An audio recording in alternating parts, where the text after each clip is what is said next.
A single steel plate, barely an inch thick, bore the brunt of 14 direct hits from German artillery shells. It remained intact amid shattered tank hulls and scorched earth, a silent witness to the relentless violence of the Eastern Front in 1943. This plate's survival told a story of resilience and chance. It was the summer of 1944, just outside the battered outskirts of Caen in Normandy. British armored divisions advanced methodically through thick, tangled hedgerows, their tracks churning earth and crushed greenery beneath heavy steel. The air carried a sharp mix of smoke, dust, and the metallic tang of spent shells. Around them, the distant staccato of automatic gunfire and the booming echo of artillery created a constant, unsettling backdrop. Among the armored force, the Cromwell tank moved forward steadily. Its steel plating, thinner than many preferred, caught the light in dull flashes under the gray sky. Within cramped confines, 4 men sat rigid, their faces shadowed by the helmet linings and the faint flicker of instrument panels. Whispered conversations passed between them, brief and tense. The thin armor was a known vulnerability, a source of quiet worry. Outside, fields stretched and rolled, interrupted by the irregular hedgerows that shielded German anti-tank guns. These concealed threats forced the tank crews to inch forward cautiously. Every meter gained a small victory, but also a risk. Smoke from nearby explosions drifted lazily over the landscape, mingling with the morning mist and the scent of wet earth. The tank's engines rumbled low, a constant mechanical heartbeat amid the chaos. Inside the Cromwell, the 4 men prepared for contact. Their orders were clear and unchanging. Hold the line, press forward, and brace for the inevitable. Each knew the steel walls offered some protection, but not enough to dispel the shadow of fear. Every minute spent inside the metal shell was a test of endurance, nerve, and a fragile hope that the next hit would not be their last. The world outside was a patchwork of noise and silence, movement and stillness. Inside, the quiet was filled with restrained breaths and the faint creak of strained machinery. This was war in its rawest form, a struggle measured in forward inches and moments suspended between survival and loss. Dawn broke slowly over the quiet field, gray light drifting through a thick morning fog. The tank sat half-hidden beneath skeletal trees, its dark silhouette outlined in the mist. Inside the cramped interior, the 4 men prepared in silence. Sergeant Allen adjusted the leather strap of his helmet, the worn material creaking softly. His fingers brushed across the cool steel plate just above the turret's main hatch. The metal felt thin under his touch, the weld seemed sharp beneath his palm. He lingered there, tracing the uneven line as if willing strength into the fragile barrier. Driver Carter shifted restlessly in his seat, his leg tapping against the floor plate with a steady rhythm. The dull sound echoed faintly in the enclosed space. His breath came out in short, quiet puffs, fogging the small window before him. Outside, the fog clung to the ground like a shroud, muffling distant sounds.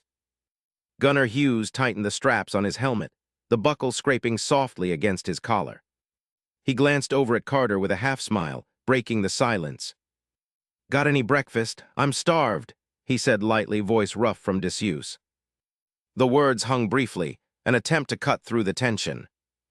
Loader Miller adjusted the ammunition belts beside him, fingers moving with practiced ease. His eyes flicked toward the small slit window overlooking their position. The cold metal pressed against his cheek, condensation gathering at the edges. He swallowed hard and nodded to Hughes, the faintest of grins passing between them. Through the narrow observation port, Allen watched a mechanic standing just beyond the tank's rear, silhouetted by the dim light. The man shook his head slowly, muttering under his breath about weak armor and design flaws. He ran a gloved hand along the tank's side, fingers tracing the ridges where the steel plates met.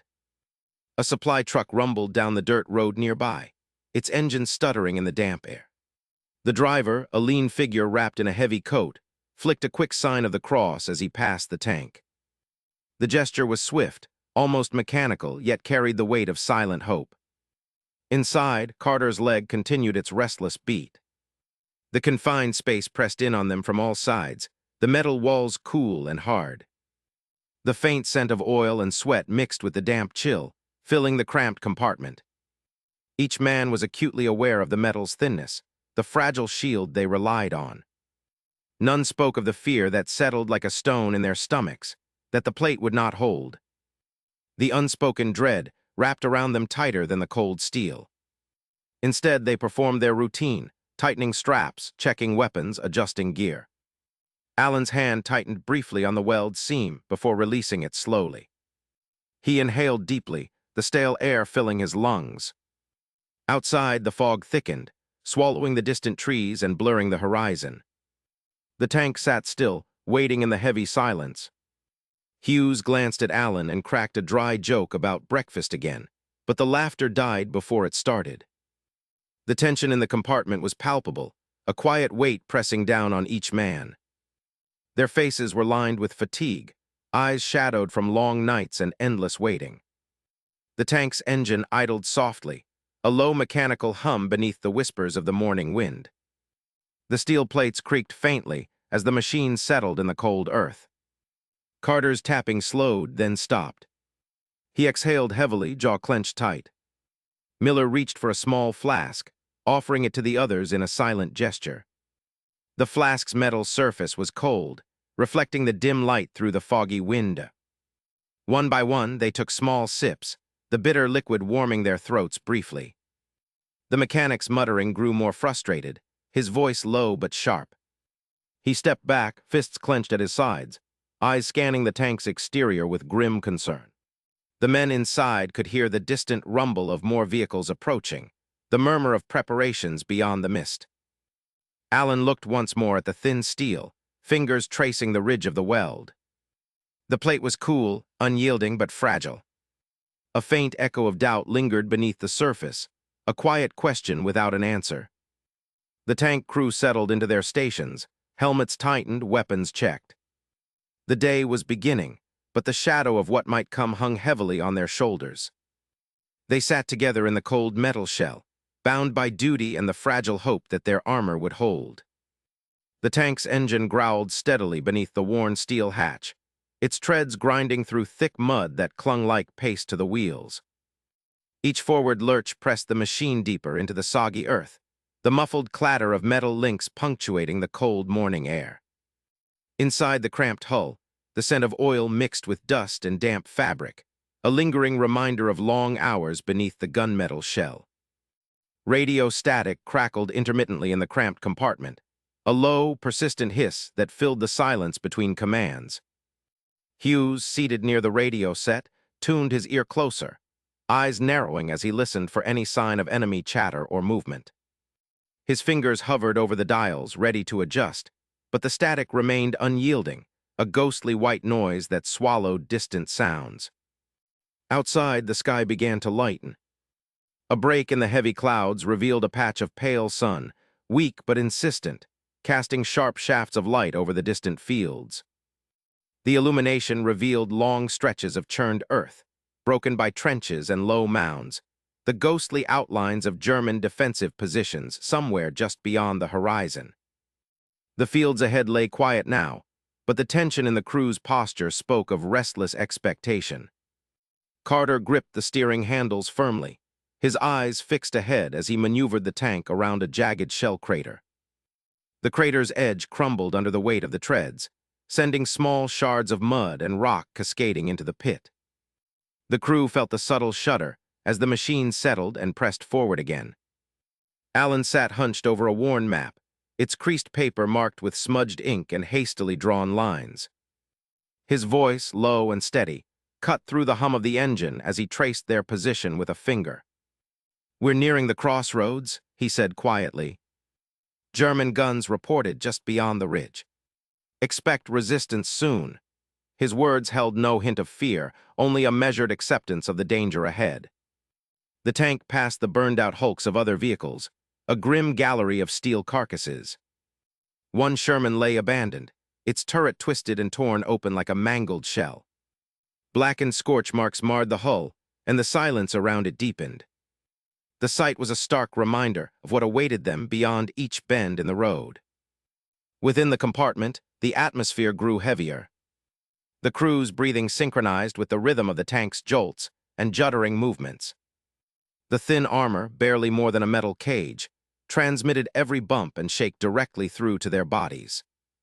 The cold steel walls pressed in close, a constant reminder of their fragile protection. Miller's hands moved methodically as he reloaded the main gun. His fingers trembled slightly, betraying the tension beneath his disciplined exterior. The shell's heavy casing slid into the breach, the metallic clank sounding louder than expected in the confined space. A bead of sweat traced down his temple, his jaw clenched tight as his eyes flicked to his crewmates for any sign of unease. Outside the tank, the world held its breath. Birds ceased their songs, and the wind stilled, as if nature itself anticipated the coming clash. Inside, silence settled abruptly. The usual chatter died away, replaced by the mechanical sounds of the tank's engine and the faint rustle of gear shifting. Each man sat poised, muscles taut beneath their uniforms, senses sharpening despite the fatigue etched into their faces. Hughes scanned the viewing slits once more, searching for any hint of movement in the fields ahead. His gaze was steady but vigilant, knowing that the first sign of German presence could explode into chaos in an instant. The tank's interior was alive with small sounds, the click of boots shifting, the scratch of gloves adjusting grips, the soft intake of breath. Outside, the sun climbed higher, its light revealing the raw scars of battle across the landscape. The crew felt the weight of those scars pressing down on them, each jolt reminding them of their vulnerability beneath the thin armor. Carter shifted the steering slightly, negotiating the uneven ground. The tank tilting with each new obstacle, the grinding of metal wheels against warped earth echoing in the confined space. Every movement brought fresh tension, a reminder that their progress depended on fragile machinery and steady hands. Allen's voice broke the silence again, quieter this time, marking time with the steady rumble. "We'll hold position once we reach that ridge," he said, tracing the map's lines with a knuckle. "Wait for orders. Watch for any sign of the enemy." His words were calm, deliberate, carrying the weight of responsibility that each man shared. Miller's hands tightened briefly around the gun's breech, the slight tremor still present but controlled. The moment stretched, thick with unspoken fears and the resolve to face what came next. Outside, the distant fields glimmered under the sun's pale light, holding the secrets of the unseen enemy. As the tank pressed forward, chewing the mud beneath its treads, the crew carried a quiet burden with them. The knowledge that beyond these fields, duty and survival were locked in a restless, uncertain balance. The machine rumbled on, a steel sentinel moving steadily into the unknown. A sudden flash bursts against the dull gray sky, the sharp impact ringing out as the first shell strikes the tank's steel plate. The vehicle shudders violently, the violent jolt sending a tremor through the cramped interior.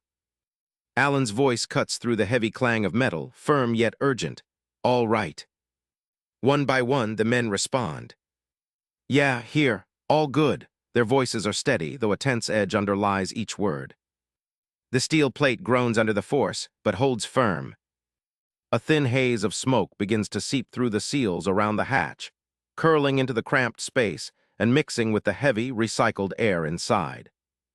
Carter wipes the slick sweat from his furrowed brow, his fingers trembling slightly as dust and grit settle on his palms.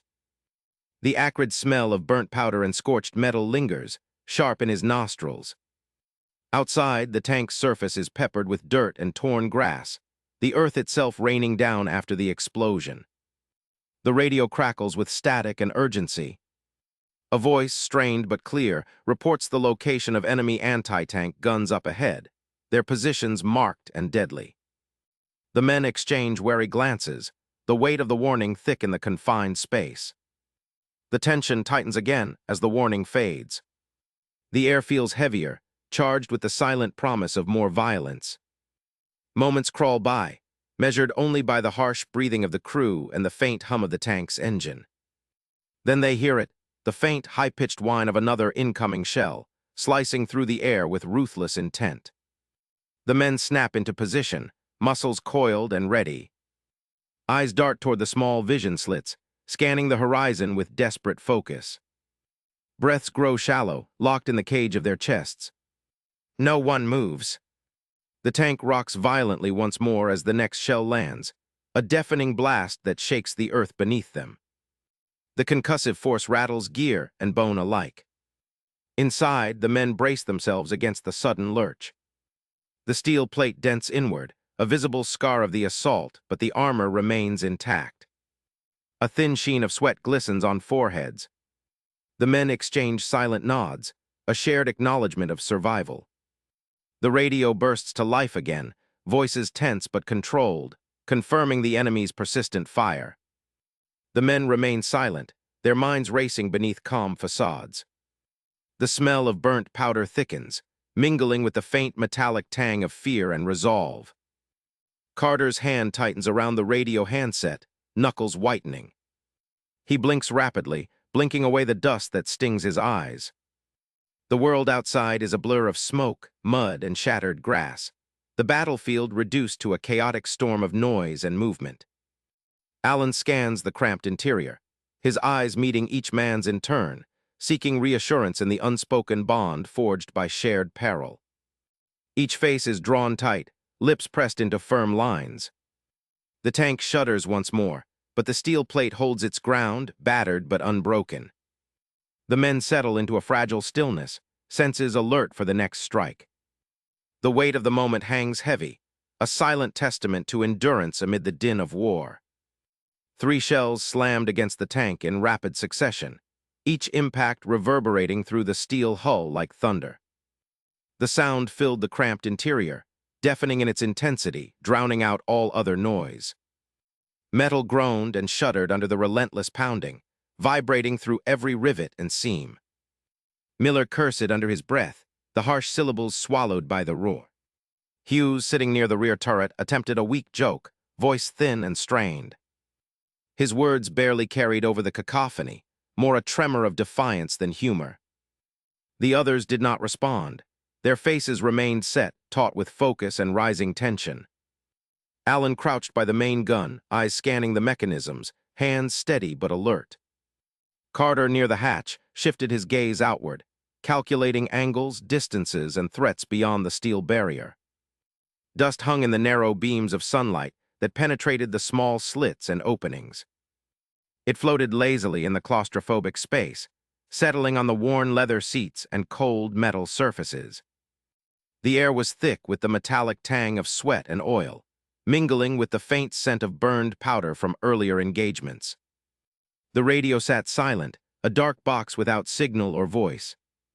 They were utterly alone in this steel cage. The latest shell had struck with such force that the outer plate buckled inward in several places. Sharp edges formed where the metal had folded, glinting dully in the scant light. Alan reached out with a gloved hand, running his fingers carefully over the inside wall. The metal was hot to the touch, warmth radiating from the impact points.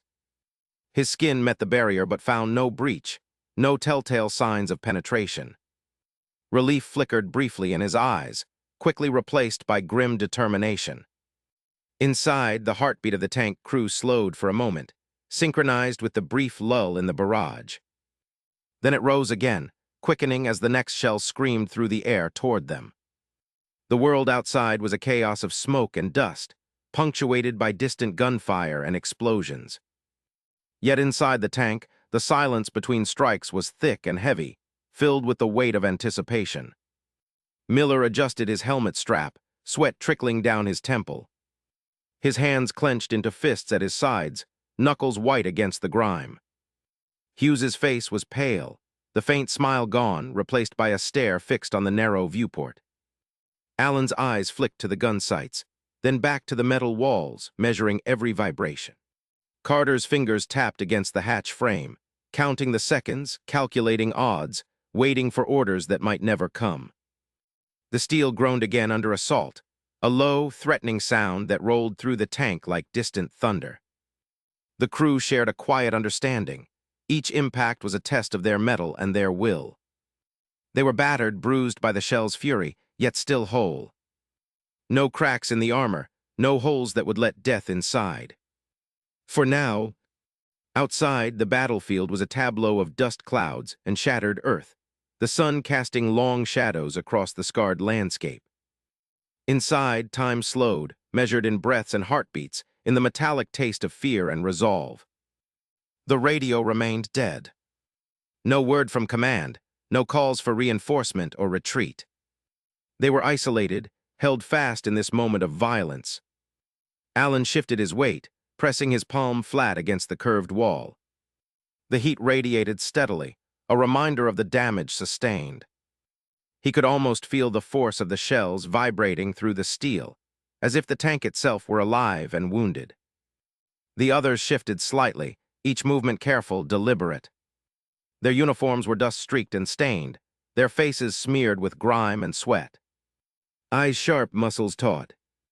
Miller finally spoke, voice low and steady despite the tension. "Keep your heads down. We ride this out?" His words hung in the stale air, a command and a comfort. Hughes nodded faintly, the thin smile returning for a moment, fragile and fleeting.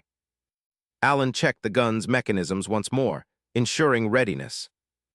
Carter's gaze flicked to the hatch, then back to the viewport, watchful for any sign of movement outside. The silence stretched between them, broken only by the distant rumble of artillery and the creak of stressed metal. Dust settled slowly, coating their helmets and shoulders. The outside world continued its brutal dance of fire and destruction, but inside the tank, a fragile calm endured. They were battered but unbroken, bound by duty and the shared will to survive. Then, with a sudden, sharp crack, the next shell tore through the air. The crew braced, hearts pounding anew, ready to face the fury once more. The thunderous barrage abruptly ceased, leaving a jagged silence over the scarred battlefield. The air hung heavy with dust and smoke, settling slowly like a shroud around the battered tank. Outside, distant gunfire echoed intermittently, a grim reminder that the fight was far from over.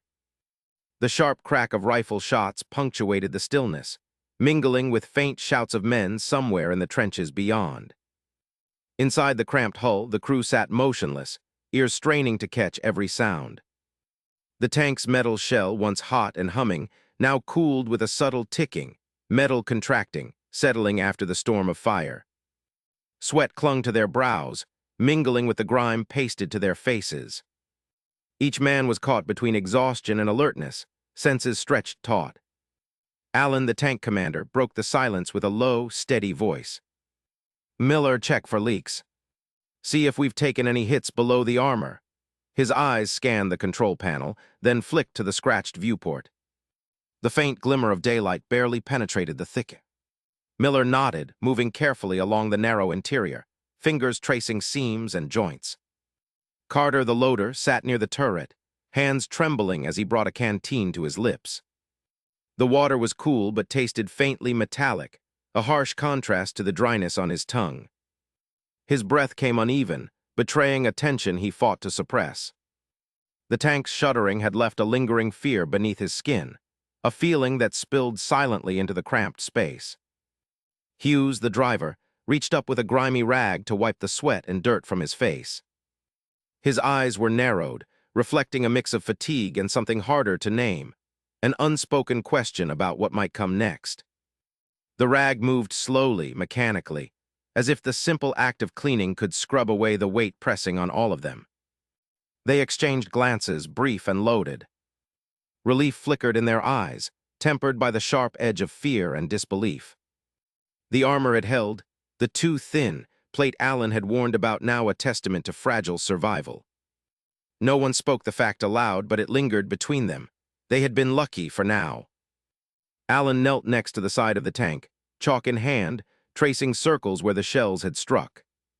1, 2, 3, 5 distinct marks mapped like silent wounds on the steel. Each spot a reminder of the barrage's fury, each dent a question mark about how many more the tank could absorb. The chalk dust settled on the rough surface, a pale record of violence paused. Outside, the world remained tense. The quiet was not peace, it was the silence of waiting. A breath held between moments, fragile and uncertain. The men inside felt it keenly, the pause that could shatter with the next command or the next enemy salvo. Alan straightened, voice low but deliberate. "We're still in this." But we need to keep sharp. That plate saved us once, but it won't hold forever. His gaze swept over the crew, anchoring them in the reality they faced. Each man nodded, the weight of duty pressing deeper into their bones. The tank was both their shield and their K. Miller returned, his inspection thorough but grim. No leaks. Hulls holding. His words were sparse, but the reassurance was enough to steady the group. The silence inside the tank resumed, filled only by the faint mechanical hum and the distant war beyond the armor. Carter lowered the canteen, wiping a shaky hand on his uniform. The water had refreshed him briefly, but the tremor remained. His eyes stared at the chalk marks, counting, calculating. How many more hits before the tank was lost? How many more before they were lost? Hughes adjusted his grip on the controls, fingers tracing familiar shapes. The smell of oil and metal filled the compartment, grounding him amid the swirling thoughts. Outside, the wind shifted, carrying the scent of earth and gunpowder. He listened to the distant sounds, a mix of hope and threat, life and death. The crew sat together in the dim light, bound by the silence and the shared burden of survival. Their faces were etched with dirt and strain, eyes reflecting the burden of men caught in war's relentless machinery. The fragile relief was tempered by the unspoken truth. This moment was borrowed time. Allen's hand rested lightly on the turret's edge, steadying himself. The chalk marks were a map of scars, but also a map of endurance. The tank's thin armor had withstood the onslaught, fragile but unyielding. The men understood that this endurance was their lifeline and their responsibility. Around them, the battlefield held its breath. The distant gunfire resumed, less frenzied, more measured, a reminder that the war pressed on beyond their fragile sanctuary. Inside the tank, the men waited, each calculating how long their shelter would last. The quiet was not surrender. It was vigilance. The pause was not peace. It was the moment before the next trial. And as the men exchanged glances once more, their thoughts echoed in the small space between them. How many more can we take? How many more must we endure? The tank was their shield, their armor, and for now it was enough. The crackle of static filled the cramped interior before a sharp voice broke through. "Advance 50 yards," the order came, clipped and clear. Carter's hands tightened on the worn steering wheel, fingers pressing the buttons that started the engine's slow growl. The tank shuddered beneath them, heavy and reluctant, then lurched forward.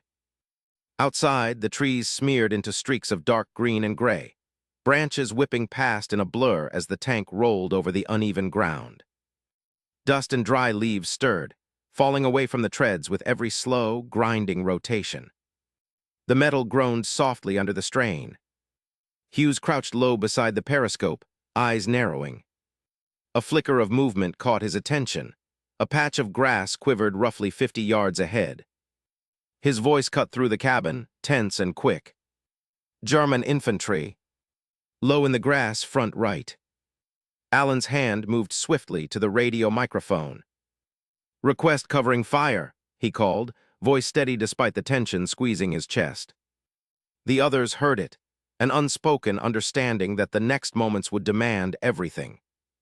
The main gun's barrel shifted, aligning with the fleeting target. Then, with a sudden roar that shook the tank's interior, the cannon fired. The blast reverberated over the metal plates, a thunderous crack that swallowed all other noise for a heartbeat. Inside the tank, smoke thickened in the stale air, curling from the vent near the gunner's position. It stung their eyes and choked their lungs, but none dared to break formation or hesitate. The armored plate ahead took 2 sharp hits in quick succession. The impacts rang with a high, metallic scream, echoing through the hull. Sparks and tiny fragments skittered along the surface, but the steel held. Miller's jaw clenched tightly, sweat beading at his temple. He moved with practiced speed, loading the next shell with a mechanical precision born of countless drills. Each motion was deliberate, precise, as if the tank itself were an extension of his own body. The crew operated as one, Carter steady at the controls, Hughes watching for threats, Allen directing the fire, Miller supplying shells. Their training and desperation intertwined in every gesture, Automatic, rehearsed, necessary. Outside, the tank's thin steel skin shuddered under further enemy fire. The vibrations ran through the seats and floor, subtle yet unrelenting. Each strike tested the metal's limits, but it refused to buckle. The crew felt the tank's stubborn heartbeat beneath them. Sound filtered in fragments. Distant rifle shots, the crack of machine guns, the thud of artillery shells landing beyond the forest line. Inside, the air was thick with sweat, oil, and the sharp tang of gunpowder residue. Carter eased the tank forward another few yards, careful not to expose their position more than necessary. His grip was firm but controlled, muscles taut under the monotony of sudden danger. Hughes scanned the terrain again, eyes flicking over the horizon where thick grass swayed in an uneasy wind. Shadows shifted with the low sun, and the threat of hidden enemies lingered in every movement. Allen's voice came through once more, calm but edged with urgency. "Keep firing on that group. They're trying to flank us from the left." The radio hissed softly in the background, static mingling with the tension. Miller's hands never faltered. Each shell slid into the breech with a cold weight, the metallic click of the loader's mechanism punctuating the heavy silence between shots. The tank's main gun barked again, relentless. The crew's breaths came fast, shallow. Their faces glistened under the thin light, filtering through the small, armored windows. Lines of dirt and grime cut across their skin, marked by hours of strain and sweat. Outside, the forest seemed to hold its breath. The tank moved steadily, a slow, armored beast pushing through the undergrowth. The weight of unseen eyes pressed in from the shadows, but the crew focused only on the next order, the next movement, the next shot. The thin steel hull creaked once more under another near hit. The sound was sharper now, a reminder of the fragile barrier between life and death. Still, the metal remained unbroken, a stubborn shield against the chaos. Inside, silence fell between the bursts of gunfire. The crew exchanged no words, only brief glances and tight nods. Each knew the other's role without hesitation. Their unity was a fragile kind of hope in a landscape of violence. The tank pressed forward, 50 yards gained. The forest closed around them again, the blurred trees settling back into distinct forms. The battle was far from over, but for this moment the steel giant held its ground, and the men inside endured. The afternoon sun filtered through the narrow viewport, scattering sharp glints off the scratched, battered plates of the tank's interior. Dust motes floated lazily in the stale air, catching the light like fragile suspended sparks. Outside, the forest stood silent, trees motionless in the heavy heat, as if waiting.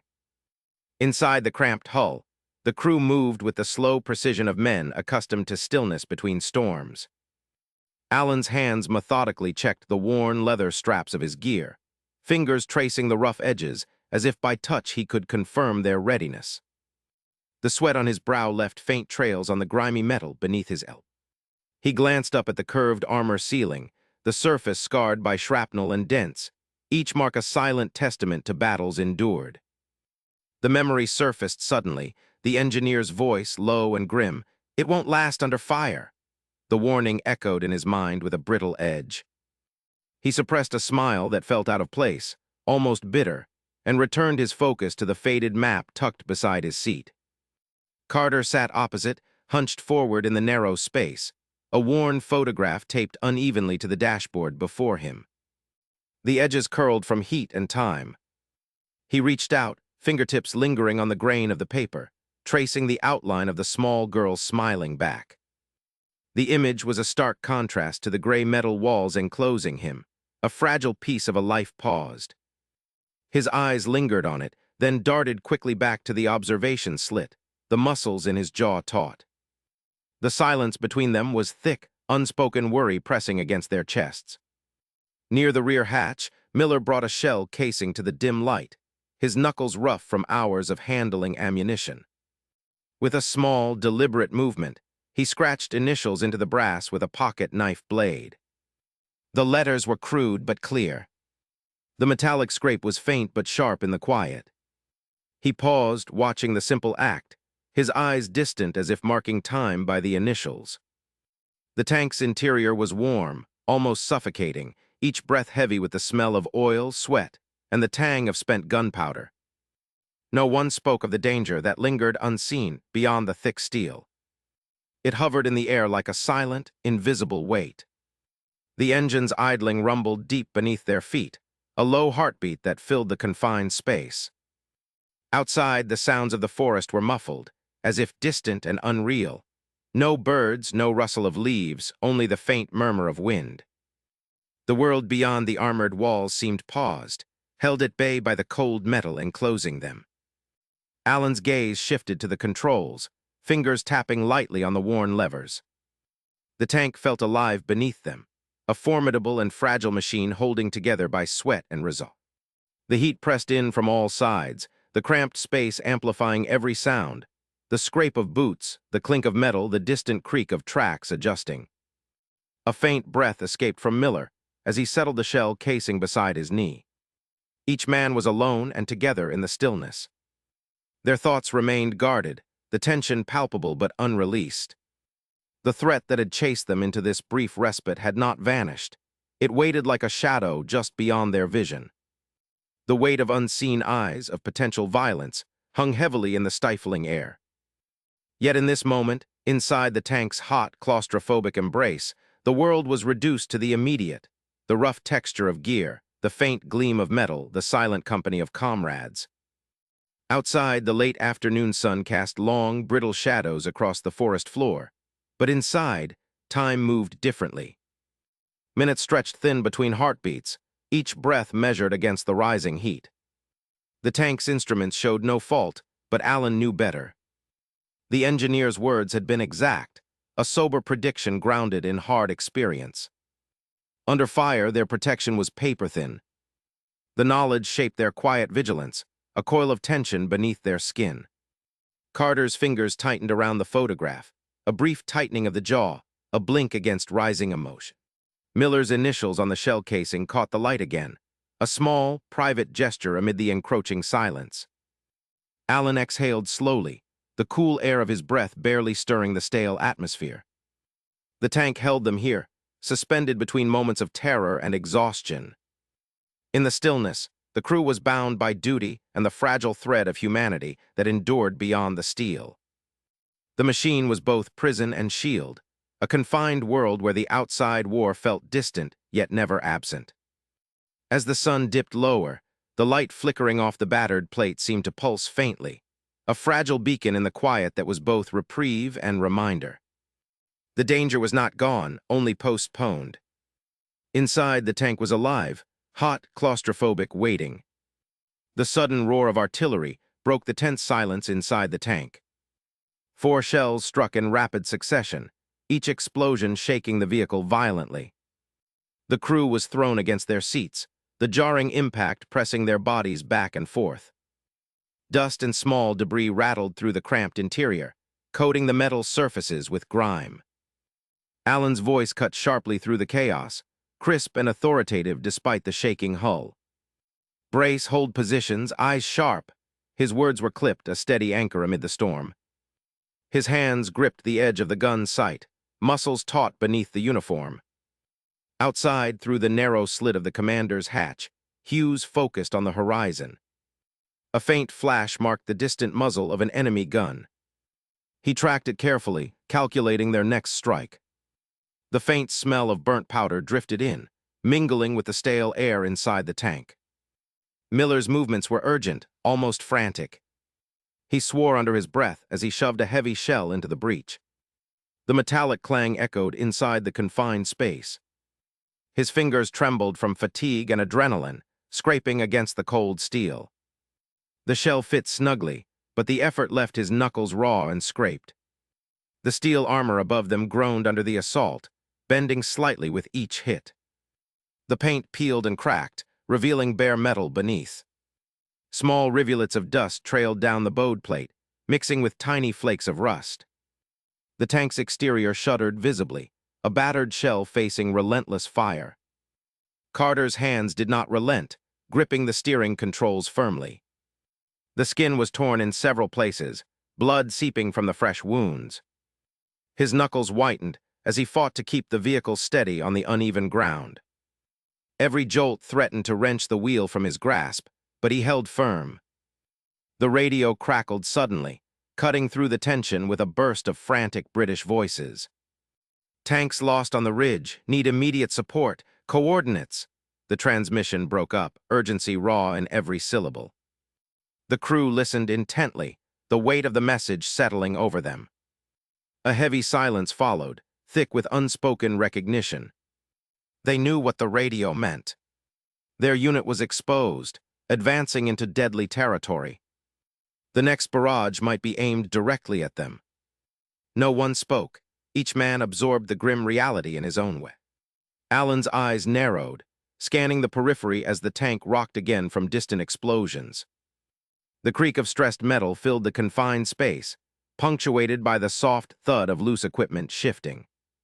Sweat beaded on his brow, mixing with the grime smeared over his face. Hughes adjusted the periscope, eyes locked on the enemy's faint outline through the dust haze. The landscape was a blur of shattered earth and smoke, the horizon jagged with broken trees and shell craters. The air tasted of gunpowder and burnt oil. Miller wiped sweat and dirt from his brow, exhaling sharply as he prepared the next shell. The weight of the weapon in his hands felt heavier now, each movement slower but deliberate. The crew's exhaustion was palpable, yet the duty to continue persisted. Carter's bloodied hands trembled briefly, but steadied as he maneuvered the tank. The vehicle lurched over debris, sending vibrations through the floor plates. The smell of oil and heated metal was stronger now, mingled with the metallic scent of fresh wounds. The radio crackled again, voices sharper, more desperate. "Enemy tanks advancing, positions compromised, request immediate artillery support." The message ended abruptly, static swallowing the final words. The urgency was clear. The front lines were collapsing. Inside the tank, the men exchanged brief glances. No words were necessary. Their expressions spoke volumes. Fatigue, determination, and a shared understanding of the peril ahead. The thin armor above them flexed again, groaning under the barrage. Alan's jaw tightened. He gave a quick nod, signaling readiness despite the damage. "Keep steady. Return fire as soon as they're in range." His voice was steady, a calm core amid the storm. The tank shuddered as another distant shell exploded nearby, sending a faint tremor through the earth. The crew braced themselves once more, the weight of responsibility heavy on their shoulders. They were the shield between their comrades and the encroaching enemy. The steel plate above them held, warped but intact. Small rivulets of dust and paint chips floated down like ash in the dim interior light. The tank's engine hummed steadily beneath them, a reminder of the fragile life beneath layers of metal. Silence fell again, the brief lull broken only by heavy breathing and the faint crackle of the radio. The men waited, locked in their roles, each aware that the next moment might demand everything they had. The tense calm was a fragile pause before the inevitable storm resumed.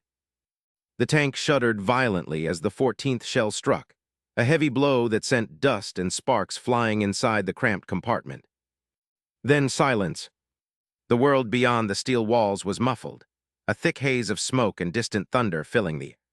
The crew sat frozen, ears straining for the shrill whistle that might signal another incoming round. But none came. Alan's breath caught in his throat. The clatter of machinery had ceased, the rattling of tracks had stilled. The usual cacophony of battle was replaced by a heavy, expectant quiet. He glanced at the others, faces pale beneath layers of grime, hands clenched tight around levers and handles. Their eyes searched the darkened viewport, unblinking, waiting. After a long moment, Alan reached forward and grasped the hatch handle. His fingers trembled slightly as he lifted it. Outside, a shaft of sunlight slanted through the smoke, cutting across the scarred metal of the turret. The sudden brightness made them all blink, adjusting to the harsh light after the dim, shadowed interior. One by one, the men climbed out. Their boots found footing on the uneven ground, dust swirling with each cautious step. The acrid smell of burnt fuel and scorched earth filled their nostrils. Around them, the landscape was a tableau of devastation. Twisted wreckage, blackened craters, and the remnants of other tanks smoldering under the relentless sky. Alan's hand traced the rough surface of their own tank's steel plate. It was scored deeply in places, edges warped from the fiery impacts. Yet despite the damage, the armor held.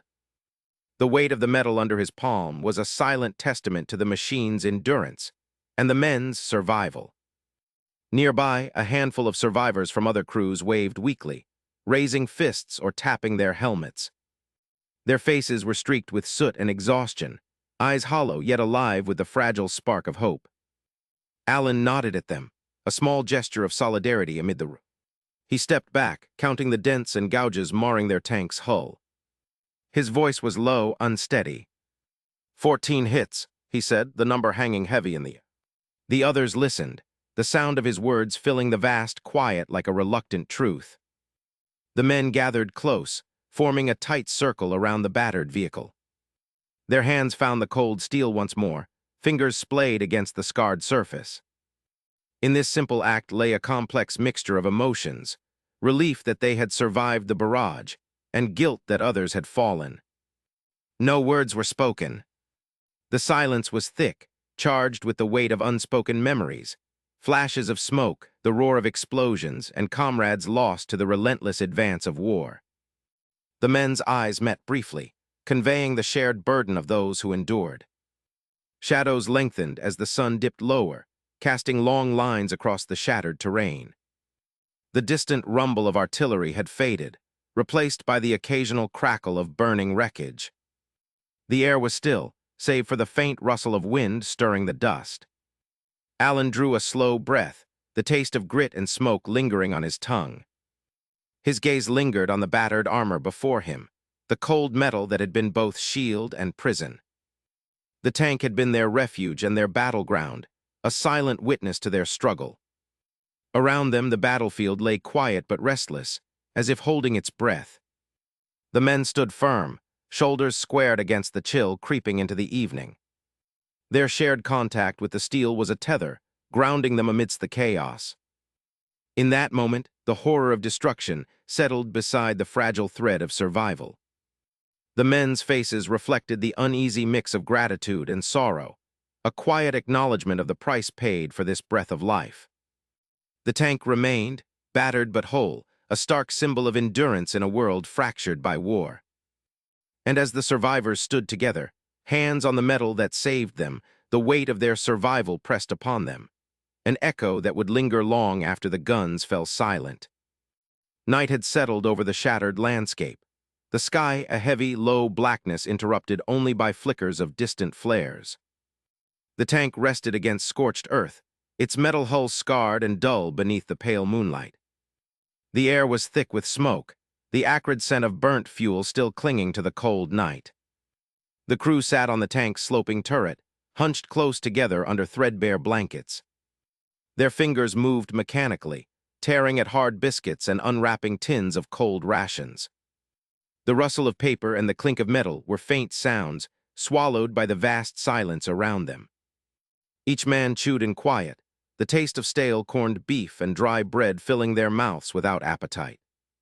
A small group of engineers arrived, boots crunching softly on gravel and broken bricks. Their faces were grim, illuminated briefly by the flickering light of handheld lamps. They worked swiftly, crouching beside the tank to inspect the damage. One engineer knelt at the front plate, his gloved hand tracing the deepest scar left by a shell. His fingers lingered on the jagged groove carved into the steel. He shook his head slowly, voice low and heavy. "Too thin," he said almost to himself, the words barely louder than the wind. The phrase hung in the cold air, weighed with unspoken warning. The crew exchanged glances. No one spoke immediately, but their eyes reflected the same reluctant understanding. The tank's armor had held, but just barely. The margin between survival and disaster had been thinner than any of them dared admit. Alan lit a cigarette, the small flame briefly illuminating his weathered face. He inhaled deeply, the smoke curling into the night air. His gaze was fixed toward the horizon, where the faint outline of distant hills blurred into darkness. His eyes were steady but distant, as if searching for something beyond the battlefield. Beside him, Carter leaned back against the turret, shoulders slumped. His mouth was set in a line, but his eyes betrayed him. They closed for a moment, and in that brief reprieve, the lines of his face softened. Somewhere far away, a memory flickered to life. A quiet kitchen, a worn wooden table, the laughter of children. The warmth of home felt like a fragile dream in this cold wasteland. Miller and Hughes, seated a little apart, exchanged soft words. Their voices were low, almost whispers against the night's stillness. They argued quietly over luck, its cruel nature, the randomness that had spared some men and claimed others. Their faces were drawn, shadows cast by the flickering firelight. Miller's hand gestured toward the battered tank plate, as if challenging fate itself. Hughes shook his head, a thin smile breaking through his exhaustion, acknowledging the precarious balance they all lived by. The tank's armor, though dented and scarred, reflected the firelight with a dull, resilient glow. Every mark told a story of impact and endurance, a testament to the violent hours that had passed. The metal groaned softly as it cooled, the sound lost beneath the distant rumble of artillery that still echoed occasionally across the night. Around them, the battlefield lay quiet but restless. The day's chaos had faded, but its imprint remained. The smell of gunpowder and smoke hung heavy in the air. Shattered trees and craters punctuated the ground, silent witnesses to the fight. The men's breath came in shallow, uneven rhythms, their bodies stiff from hours of vigilance and strength. No one moved to lie down or close their eyes completely. Sleep was elusive here. It slipped away like a shadow at dawn. Each man was haunted by the memory of every shell that had screamed past or found its mark. The knowledge that the next moment could bring sudden death lingered, unspoken but deeply felt. The fire crackled low, sending brief sparks into the still night. The cold seeped through clothing and bones alike. Despite fatigue, the crew remained alert, an unbroken line of quiet guardianship around their battered machine. Allen flicked his cigarette away, watching the ember fall and die in the dirt. The smoke dissolved into the night sky, as if carrying away the day's fears and hopes. Carter opened his eyes again, meeting the empty horizon with a sigh held deep in his chest. Miller and Hughes fell silent, the argument forgotten, replaced by a shared, tacit acceptance. They sat still, listening to the distant sounds of war, connected by a fragile thread of endurance and duty. The night stretched on, slow and unyielding. The men remained on the tank, bound by a common purpose and the fragile humanity that survived beneath layers of steel and fear. The scars on the tank's plate glowed faintly in the firelight, a quiet testament to resilience amid destruction. No one slept easily. The memory of the day's shelling lingered like a shadow, a reminder that survival was never certain, but always fought for moment by moment. The morning light filtered pale through the overcast Normandy sky as the battered Cromwell tank was carefully hooked to the towing vehicle. Its tracks, marred by mud and battle, left deep impressions in the churned earth. Allen stood nearby, his gaze fixed on the scarred hull, the steel plates twisted and dented beyond immediate repair. The cacophony of distant artillery had momentarily faded, replaced by the steady clank of the tow rig and the soft murmur of men preparing to move on. Allen's crew gathered their gear with quiet efficiency, their faces marked by exhaustion and relief. The reassignment orders were brief and formal. No words lingered on the close calls or the damage sustained. The men nodded to one another, understanding the unspoken truth. Survival in this war was never guaranteed by superior equipment alone. It was measured in moments of fortune, in the endurance to keep fighting, and in the stubborn will to live through the chaos. Behind them, the Cromwell's too thin steel plate lay abandoned in a muddy field, its surface pocked with 14 distinct impact marks. Each dent and crack held a mute story of bullets and shells that could have ended the crew's fight. Instead, the metal had bent but not broken, a battered relic of an imperfect design that had outlasted its own presumed limits. The plate rested there, half buried in the earth, silent except for the occasional breeze stirring the grass around it. For Allen and his men, the line between life and death had been measured in millimeters of steel. In the unpredictable way, a shell glanced off or a plate held firm. The battered tank and its fractured armor became a quiet testament, a reminder that in war, weakness could become strength, and that survival was as much about human resolve as it was about machinery. As they moved away from the field, the memory of those 14 hits lingered with them, not as a boast, but as a sober acknowledgement of the strange, ordinary miracles that marked each day of their service. The war would continue, relentless as ever, but for now, the metal that refused to break stood as a silent witness to the humanity they fought to protect.